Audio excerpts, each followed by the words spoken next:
done something that so many people never do. I ain't got one. You graduating from college. I ain't do that. I ain't graduating from college. I got no formal education. But look at me though. I'm finna teach you something now. I'm finna show you something. See, now a large part of this speech is gonna be done using improper grammar, cause I don't have that either. I ain't never really talked that good. Ain't really my thing. If you are in here and you well spoken, I commend you, and you gonna need that. In a lot of places you going, you can't be a doctor and talk like this here. You're not gonna, you can't be a professor, a teacher. You can't be in the society that a lot of y'all trying to get in. See, they've been trying to change me for a long time. When I first got on TV, me and Said the Entertainer was on the Steve Harvey show, and they hired, I don't even know what they call it, this lady, white lady came in, and she was a linguistic, and she was a linguist coach, whatever.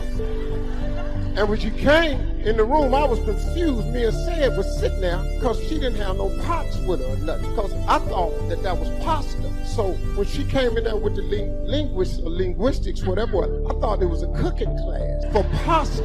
So me and Said sitting there looking just as crazy, and the lady started telling me that they decided that you need to speak more properly. You need to learn how to enunciate your word. I stopped her. I said, do you mean pronunciate? That lady looked so confused.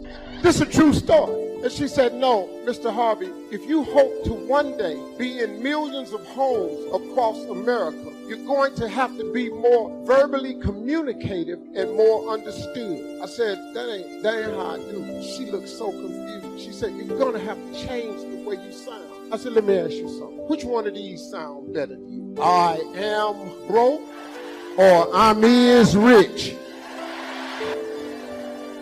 That lady's shaking her head.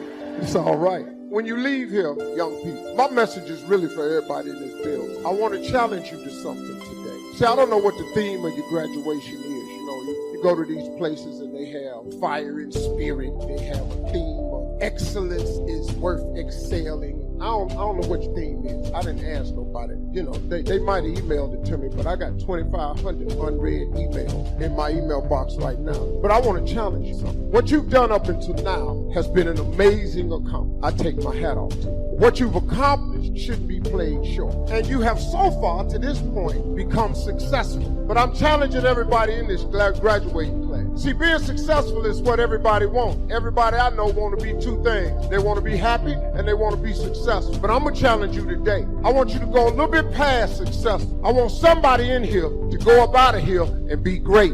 There is a difference, you know. There is a difference between success and greatness. Success, you get your degree, that's successful. You get a job, that's successful. You raise a family, that's successful. So far, the success you have has been for yourself. You're successful. Congratulations. But you didn't get this piece of success by yourself. You see these people wrap around this building?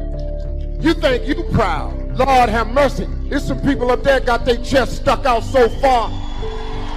You have to understand the sacrifice that these people in here then put so you can be right there, so you can be successful. Some of y'all first-time graduates in your family, first time ever going to college in your family.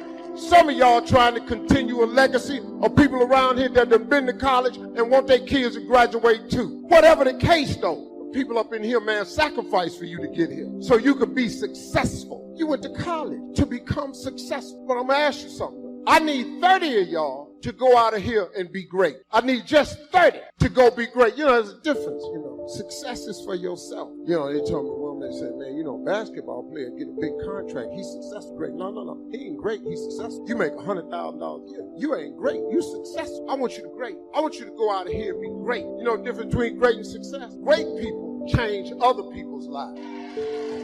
Great people put other people in front of them. Great people go back to their communities and change lives. Great people buy a big house up on the hill and then teach other people how to get up on the hill too. That's what great people do. Gandhi was great. Muhammad Ali was great. Martin Luther King was great. They was great. They made other people great. Muhammad Ali said, I said I was the greatest before I was the greatest. You got to claim greatness, man, or you can just be successful. Go on, get your job. Go on and make your money. But man, you change somebody's life, you can be great. We need somebody from ASU to go up out of here and become great. Be a life changer. Change some boys' lives, some girls' lives. Show somebody how you got a college degree. That's the beginning of greatness.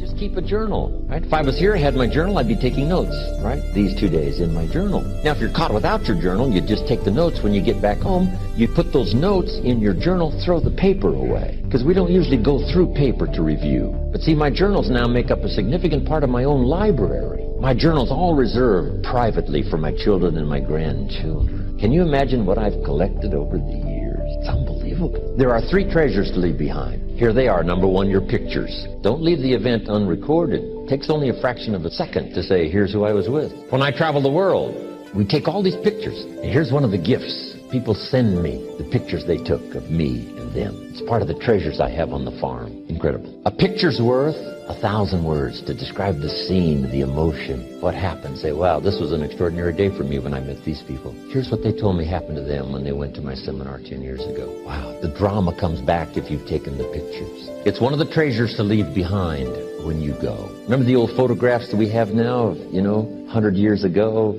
70, 80 years ago, just a few photographs? What would it be like if you had thousands of photographs of the past, of your history, your mother, your father, right, grandparents? So change all of that now for your children. Leave all your photographs as a record. Here's what's next to leave behind, and that's your library. The books that changed your life, the books that changed your health, the books that rescued you from oblivion, the books that you passed on to other people, they were so exciting for you, the books that made you financially independent, the books that developed your leadership, the books that gave you wisdom to ponder when things were tough, the books that got you through the winter, the books that helped you to plant in the spring and harvest in the fall. Don't let too much time pass without staying in touch. If we probably took a survey right now, here are the 20 most important people in my life. How long has it been since I sat down with this one or called this one or wrote a letter to this one? We'd probably say, wow, the man is right.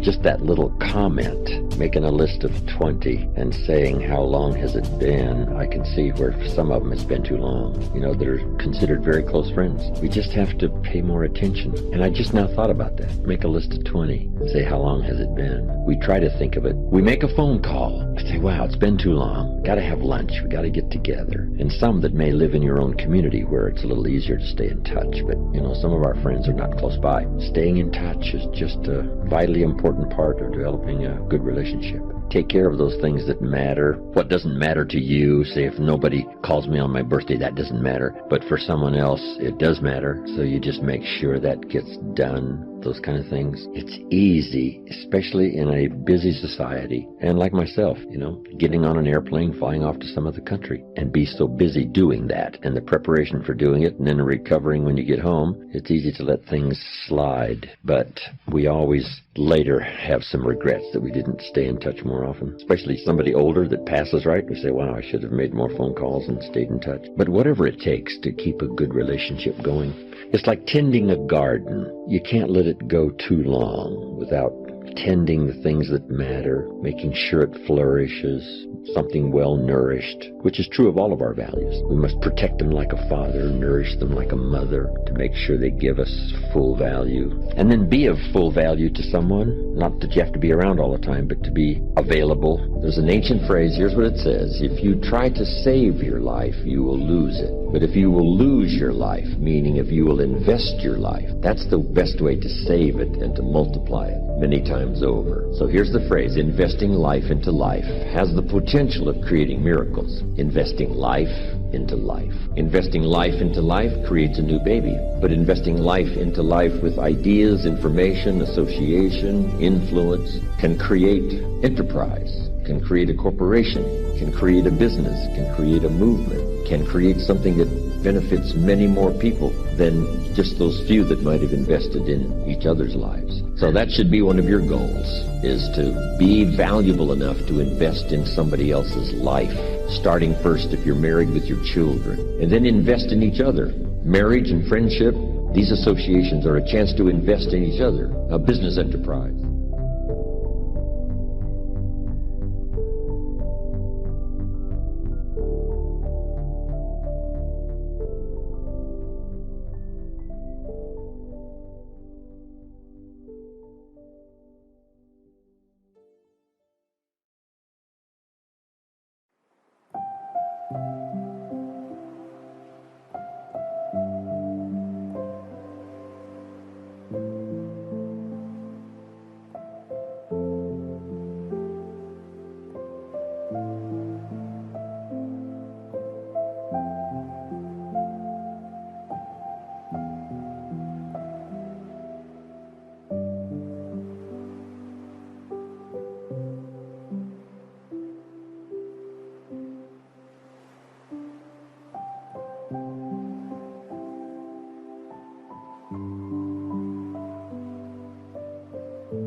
So it's vitally important to discover, first of all, that there is a voice in your head that indulges in self-talk most of the time. And for many people, interestingly enough, That self-talk, for many people, is not always negative, but for many people, it is more negative than positive. A good event that happened yesterday, you might have gone to a nice reunion, or you went out into nature and you witnessed a beautiful sunset.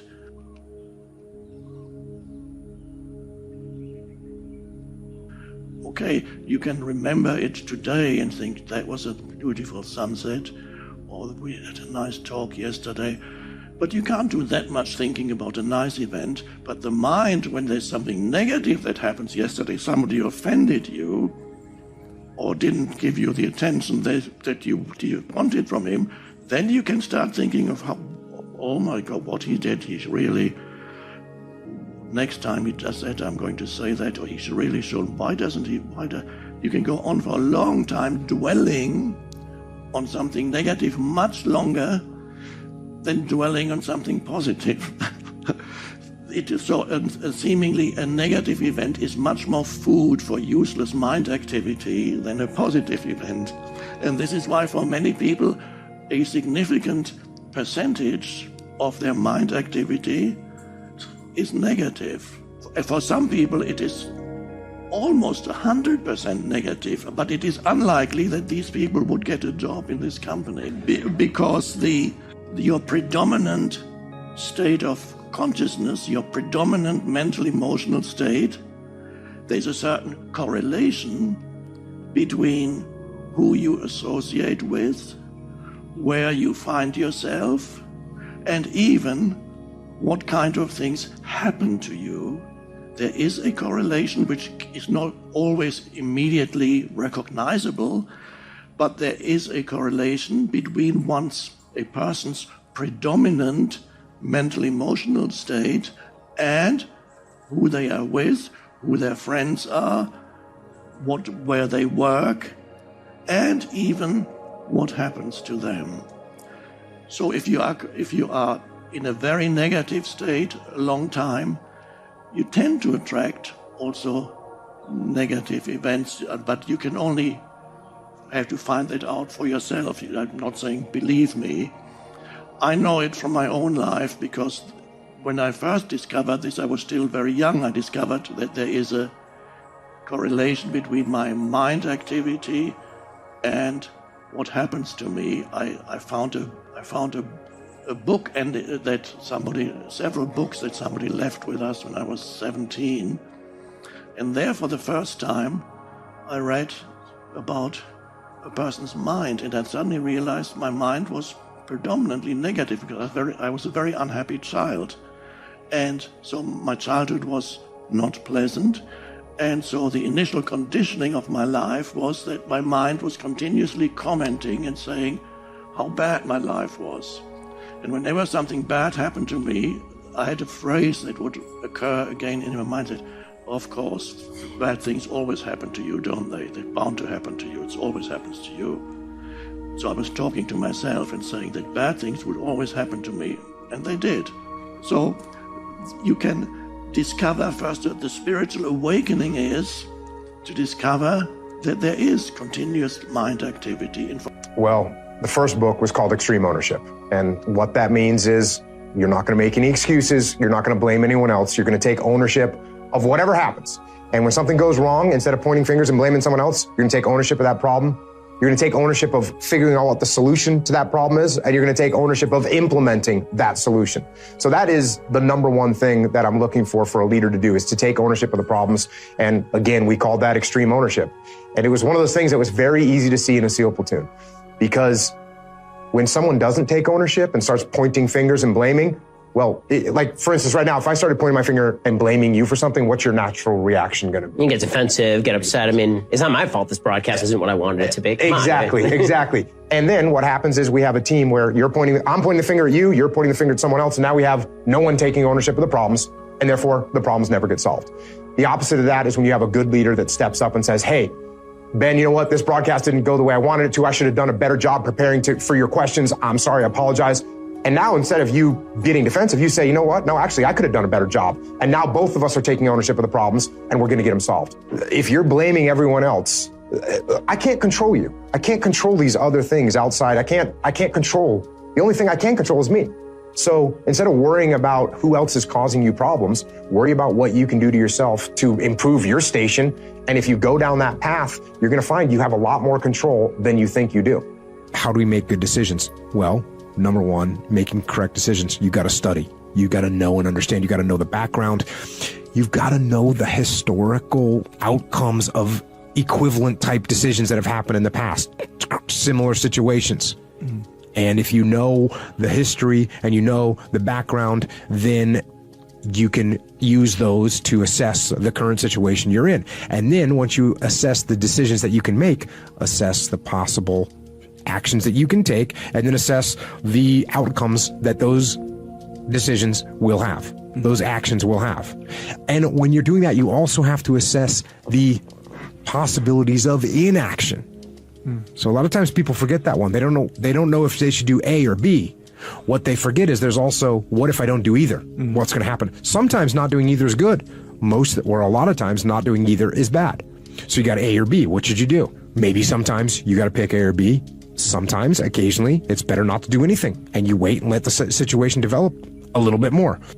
So the point of this is whatever you can know beforehand, you know. You learn, you study, you understand, you know the standard operating procedures, you know what variations have been made on the standard operating procedures, and that's how you go forward.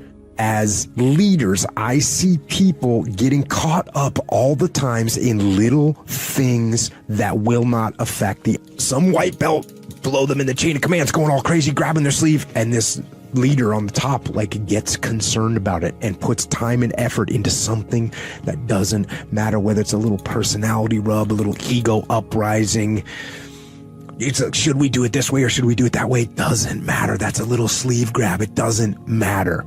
And I see people getting caught up on things that don't matter all the time. And what I've realized is it's something that I figured out a long time ago. I don't know when, but a long time ago, I figured out, you know what? That thing doesn't matter. I'm not going to worry about it. That thing doesn't matter. I'm not going to worry about it. That thing doesn't matter. I'm not going to worry about it. That thing matters. I'm going to focus on that thing. And that makes a big difference. It's leadership capital. Because if I'm investing my leadership capital and getting your hand off my sleeve or trying to do it my way instead of your way or trying to keep your ego in check, if that's what I'm investing my leadership capital in, I have nothing left to invest in the thing that actually matters. So what I meant by that is every day we're seeing who we are as people. When I was growing up, I lied for people to accept me because I didn't accept myself. So I would make up stories so then you would accept me into your world. I would, everything I did was for someone else to like me. It wasn't until I started reading my own book about how pathetic I was as a human being. I could blame my dad, I could blame kids at school, I could blame having health issues, ADD, my mom not being around. I could blame a lot of people, and that's the book I was reading. And I put it off on everybody else. It wasn't until I said, you know what, for me to fix this, I gotta read what the fuck is wrong with David Goggins? Not blame anybody. Read my book and say, okay, I'm afraid of my shadow. How can I overcome that? Go in the military, get your ass kicked, do things you hate to do. Be uncomfortable every fucking day of your life. Roger that. I'm not the smartest kid in the world. Okay. Instead of somebody saying, oh no, you're smart. No, don't say that to yourself.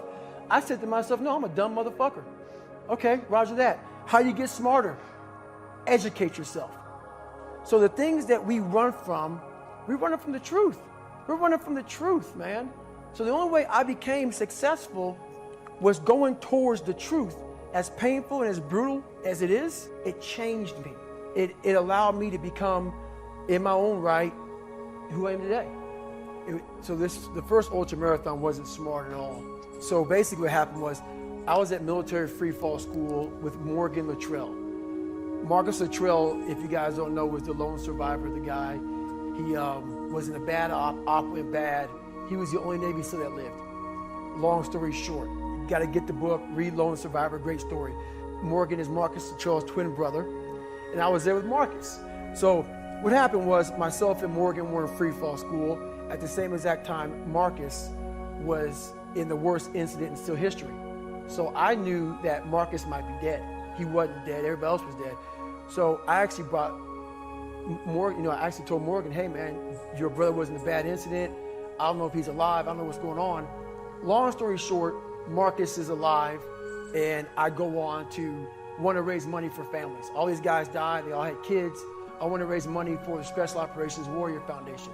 It's a foundation where 100% tuition goes to these kids to go to college, full tuition, whatever. So I found this great foundation. I'm going to raise money for it. So I said, you know what? I have to Google something that's evil, something very hard. I knew nothing about ultra marathons. I hadn't even run a marathon. I knew nothing about this world. So I Googled the top 10 hardest races in the world. And what comes up is a Badwater 135. It's a 135-mile race through Death Valley in the summertime. I thought it was a stage race. I thought it was a race where you run like 20 miles, set up camp, barbecue outside, and then go run some more the next day. So I called the race director up at the race and said, hey, Chris, his name is Chris Kostman, I want to do your race. So we had a long conversation. I was much heavier then, and I hadn't put running shoes on in over a year. How heavy are you at this point? I'm around between 240 to 270. Whoa. I'm in there. I'm in that range. My weight has varied a lot through the SEAL teams and out of the SEAL teams, so I was a heavy guy. But the long and short of it all was I hadn't put running shoes on in over a year. I was a big-time power lifter. I lifted weights heavy. That's what I did. Right. I got back home from Iraq, went straight to free fall school, and then this happened. So I called Chris Kostman up on a Wednesday. He says, look, man, the only way you can qualify for my race is to run 100 miles at one time in 24 hours or less. There happened to be a race that Saturday, so 4 days later. And he said, if you qualify by running 100 miles or less in 24 hours, I will consider you my race. My goal was 100 miles. So I got to mile 70, and I cleared 70 miles in like 12, 13 hours pretty quickly. But I was done.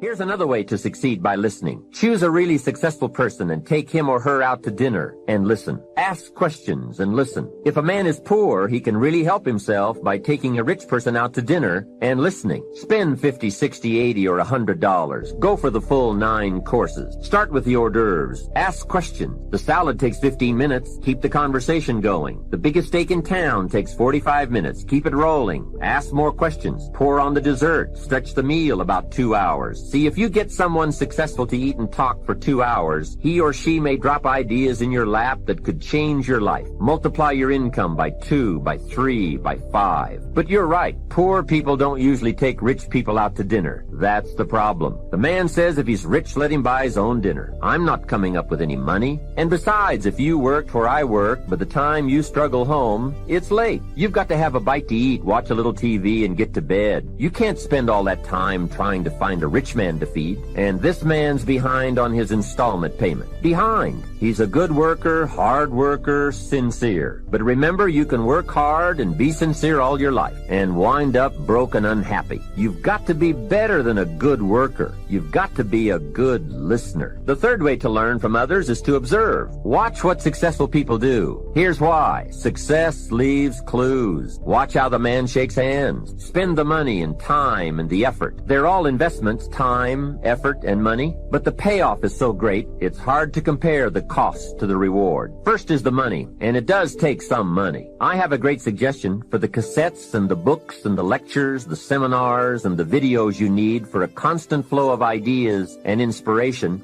Set up an educational fund. Take a portion of your income each month and set it aside to invest in all the means of the search for knowledge. Remember, the best money spent is the money spent to cultivate the genius of your own mind and spirit. Make sure you don't spend more for accommodation than you do for education. The money, small price. The promise, unlimited potential. Next is the time. That is a valuable expenditure. I understand that. To ask people for their money, that's one thing, but to ask them for their time, that's a major request. But I don't know any shortcuts to this. It takes time, precious time. The time you spend is that much less time you have to spend. You can get more money, but you can't get more time. However, life has a unique way of rewarding high investment with high return. This major investment you're making now, listening, could be that small fine-tuning you need for major accomplishment. And last, the investment in effort. There is a great deal of difference in casual listening and serious listening. Listening to know, listening to learn, listening that opens up the whole mental and spiritual process is truly an investment in effort. Bringing heavy attention to bear, that takes effort. A mental rifle shot to strike the idea target, that takes a great deal of concentrated effort. However, this effort, high gear mental machinery, is the effort investment that opens the floodgates where ideas can work their magic for you in the marketplace. I'm gonna make a statement. I don't know how it's gonna fly in the room. Here I go. Education is not the most important thing in your life. It's not. I spoke at a school one time and I said that the principal of the school came up and had me removed from the stage. I was just trying to help his students. Education is not the most important thing. Do you know how many people I know with education that ain't working? You know how many people I know with degrees ain't got no job? Do you know how many people I know with multiple degrees ain't making no money? The single most important thing in your life is your dream. It's your dream. It's what you dream about. It's in your Bible. It says a man without a dream or vision shall perish. It don't mention education in the Bible. The University of Jamaica is not in the Bible.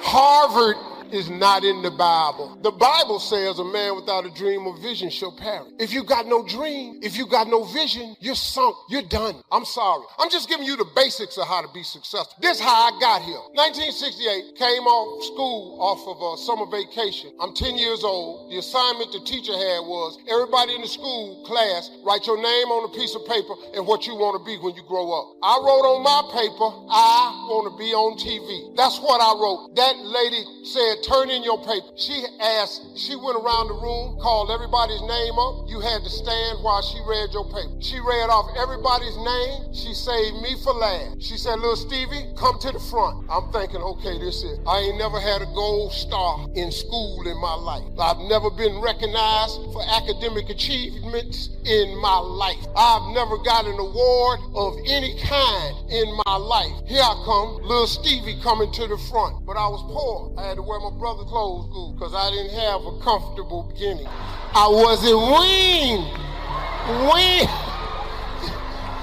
Steve Harvey's coming to the front. I got a belt that's too big, it's tied around me twice. I'm skinny and I'm heading to the front. I walk like, they used to call me Tater Chip in school because I was shaped like a potato chip. And I walked up there and I'm standing in front of class. Now I told you a minute ago I had a severe stuttering problem. I could not talk outside of my house. I stuttered severely. I thought this woman was going to give me a gold star because I figured nobody else in the class had wrote I want to be on TV but me. So mine must be the best answer of all of them. So I'm standing up there and that lady started in on me. She didn't call me up there to give me no gold star. She called me to the front to humiliate, and that lady did. She said, why did you put something like this on your paper? Now, you've called me to the front. You know I have a stutter problem. You know I can't talk. So she started, why did you write this on your paper? Who in your family ever been on TV? Who in this school ever been on TV? Who in this neighborhood has ever been on television? She said, why would you write something like that on your paper? And look at you standing there, you can't even talk. I was crushed. Why would you write that on your paper? You can't even talk. This is a teacher. You're supposed to be shaping and molding my mind. We pay you to educate. Why would you write something like that on your paper? You'll never be on TV. Every Christmas, I send her a flat screen TV. Jesus in my text tonight is teaching us the kingdom of heaven is lacking. The kingdom of heaven is like. It's not this, but it's like this. He's using something that you can understand to explain something that is beyond human reasoning.